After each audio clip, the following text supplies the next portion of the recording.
মঙ্গলবার গভীর রাতে পাকিস্তানের মুজফ্ফরাবাদ, কোটলি, ভাওয়ালপুর সহ আজাদ কাশ্মীরের কয়েকটি স্থান লক্ষ্য করে একের পর এক ক্ষেপণাস্ত্র ছোড়ে ভারতীয় সেনাবাহিনী। গোলার শব্দে কেঁপে ওঠে চারপাশ। ভয় আতঙ্কে দিকবিদিক ছোটাছুটি শুরু করেন স্থানীয়রা। আমরা 5 থেকে 6টি বড় বিস্ফোরণের শব্দ শুনেছি। খুব আতঙ্কে আছি। আমাদের এলাকাটি খালি করতে বলা হয়েছে। এই হামলা ভারতের দিক থেকে আসছে। আমরা যখন ঘুমাচ্ছিলাম তখন প্রচন্ড গোলাগুলির শব্দ শুনতে পাই। মসজিদের মাইকে ঘোষণা আসে আমাদের যত তাড়াতাড়ি সম্ভব এলাকাটি খালি করার। ভারতীয় সশস্ত্র বাহিনীর দাবি, জম্মু কাশ্মীরে সন্ত্রাসীদের ঘাঁটি লক্ষ্য করে হামলা চালিয়েছেন তারা। বেসামরিক নাগরিক তাদের টার্গেট নয় বলেও বিবৃতিতে জানায় দিল্লি। এর কিছুক্ষণ পরই ভারতের হামলার পাল্টা জবাব দেওয়া শুরু করে পাকিস্তান।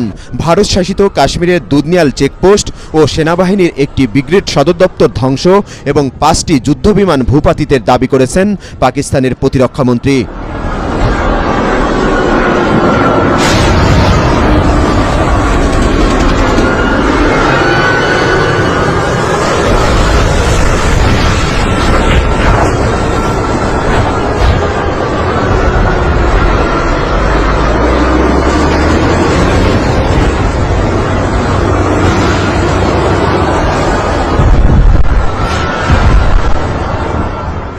ভারতীয় কয়েকজন সেনাকে যুদ্ধবন্দী হিসেবে আটকের দাবিও করেছেন তিনি।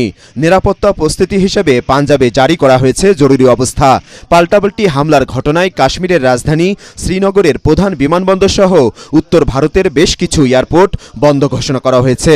আতঙ্ক ছড়িয়ে পড়েছে যাত্রীদের মধ্যে।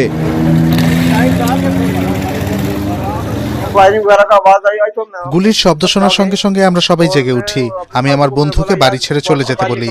আমাদের জীবনের হুমকি বেড়ে গেল। জানি না এখন কি হবে।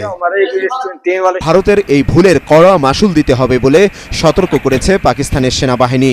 अहमदपुर ईस्ट में আমাদের 6টি স্থানে 24টি আঘাত হেনেছে ভারত।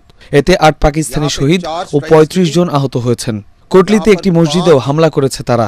দিল্লিকে এর খারাপ পরিণতি ভোগ করতে হবে। পাল্টাপাল্টি হুমকি ও গোলাগুলির উত্তেজনার মধ্যে পারমাণবিক শক্তিধর দেশ দুটির মধ্যে যুদ্ধ শুরু হওয়ায় ভারত পাকিস্তানের মানুষের মধ্যেও বিরাজ করছে উদ্বেগ, আতঙ্ক। অস্থিরতা দেখা দিচ্ছে প্রতিবেশী দেশগুলোতেও। তবে জানমালের নিরাপত্তা, ক্ষয়ক্ষতি ও শান্তি প্রতিষ্ঠার স্বার্থে আলোচনার মাধ্যমে দ্রুত সংঘাত বন্ধের প্রত্যাশা উভয় দেশের নাগরিকদের। শরীফুল ইসলাম, ATN বাংলা।